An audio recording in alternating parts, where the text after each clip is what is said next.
안녕하세요. 논문 같이 씁시다의 논문 조교입니다. 5강은 논문 심사에서 심사위원들이 피드백을 어떤 내용에 중점을 두고 하는지, 그 내용에 따른 수정 사항과 정리 방법을 서론과 이론적 배경에서 알아보겠습니다.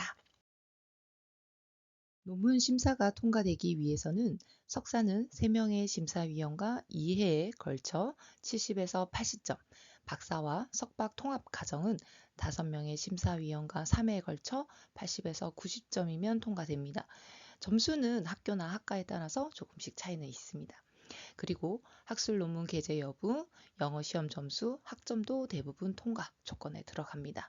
학술지는 심사위원 3명으로 이루어져 있고 항목별 점수를 합산하여 게재가, 수정 후 게재가, 수정 후 재심사, 게재 불가로 판정됩니다.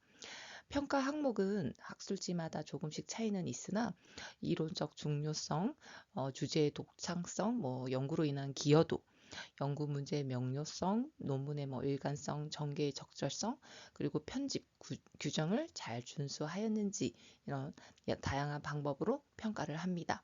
학술 논문을 준비하시는 분들은 투고하고자 하는 학회 홈페이지에 들어가셔서 평가 항목을 확인하고 준비하면 도움이 됩니다.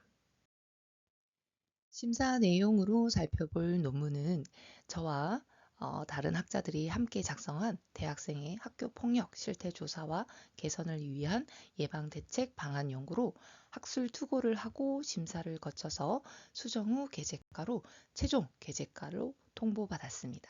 분명 학위 논문과 학술 논문의 차이는 있지만 심사위원들의 의견을 종합하면 대부분 교수진의 의견이 유사한 점을 발견할 수 있습니다. 저도 1년에 두세 편 정도 심사를 맡고 있는데 다른 심사위원들의 내용을 살펴보면 비슷하게 평가한 것을 확인할 수 있거든요. 하지만 분명 운빨도 존재합니다.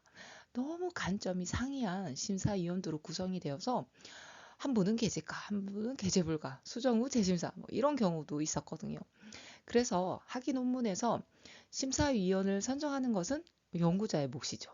그래서 학과 수업과 교수진의 논문을 읽어보고 연구자와 이론적으로나 개인적으로나 잘 맞을 것 같은 분들을 지도교수와 상의해서 신중하게 결정하시는 게 좋습니다. 이전 영상을 기억하실지 모르겠지만 서론의 구성과 자료 수집 과정에서 서론의 필요성을 강조하기 위해서는 최근에 선행 연구를 다양하게 제시해야 한다고 했는데 저 역시 그 부분이 부족했나 봅니다. 그리고 선행 연구 내용을 범주화하여 제시하는 것도 좋다는 의견을 주셨습니다. 참고 문헌도 빠졌고 또 서론의 내용을 논리적으로 기술하여서 연구의 필요성을 강조하라고 의견을 냈습니다. 이처럼 서론은 연구의 필요성을 강조하기 위해서 선행 연구가 아주 중요한 역할을 담당하고 있다는 사실을 한 번 더 확인하는 계기가 되었습니다. 변명을 하자면 본 논문의 시작은 2019년 후반부터 준비하기 시작했어요. 그러니까 조사 도구를 만들고 이제 돌리려는 찰나에 어때요? 코로나 사태가 발생한 거예요. 그래서 설문지를 나눠주고 기다려도 들어오질 않는 거예요. 그래서 한 학기 좀 기다려보자. 그래도 또 안 되는 거야. 그래서 부랴부랴 온라인 조사 도구를 다시 만들어서 돌렸죠. 이때 이제 우리 연구자 중 학부생이 한 명 있거든요. 이분이 아니었다면 아마 본 논문은 나오지 못했을 것입니다. 우리 땡땡이에게 다시 한번 감사함을 전하고 싶네요. 어떻게 완성하고 보니 예전에 써놓은 내용이다 보니 최근 논문에서 벗어나는 것을 알았지만 이 기간이 오래 가다 보니 진이 빠져서 이 정도야 좀 하고 좀 안일하게 대처한 부분을 인정합니다. 자료가 논문의 원본입니다. 교수님이 피드백은 줬는데 도대체 어떻게 수정해야 할지 막막하실 겁니다. 박사쯤 되면 그래도 하면 라고 알아듣는데 석사 때는 하면 완전 다르게 알아들어서 교수님한테 이게 아닌데 다시 해야겠다 라는 말을 저도 수도 없이 들었습니다. 자, 이 원본을 가지고 어떻게 수정했는지 보시면 좀 더 쉬워지실 겁니다. 붉은색 부분이 서론의 전체 내용을 수정한 것입니다. 석사 때는 수정할 때 완전히 뜯어 고치고 했는데 그래도 성과는 깡이었죠.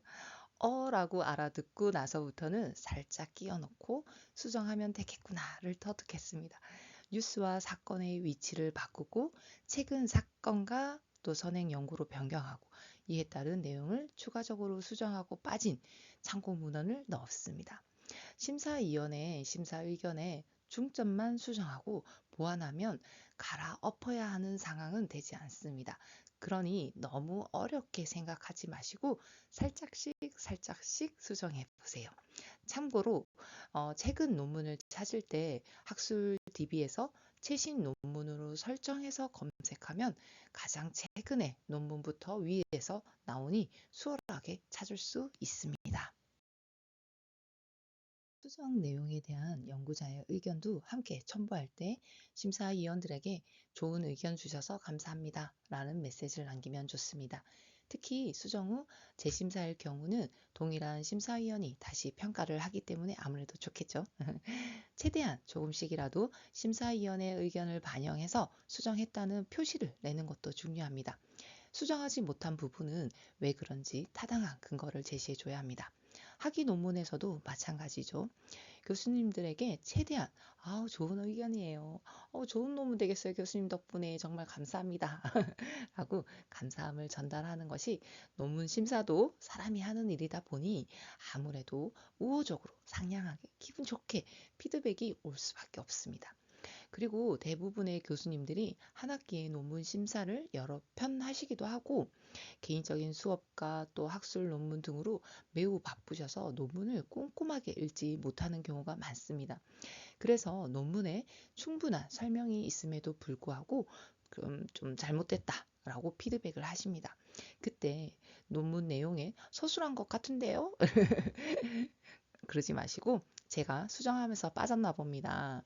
다음 심사까지 확인해서 빠진 부분 수정하겠습니다. 라고 애둘러 마무리하는 게 좋습니다.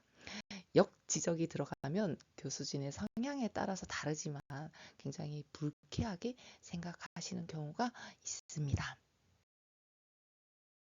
아쉽게도 학술 논문은 서론과 이론적 배경을 함께 서술하기도 하고 없는 경우가 있습니다. 본 논문은 이론적 배경이 없는 관계로 예시를 보여드리지 못해 죄송합니다.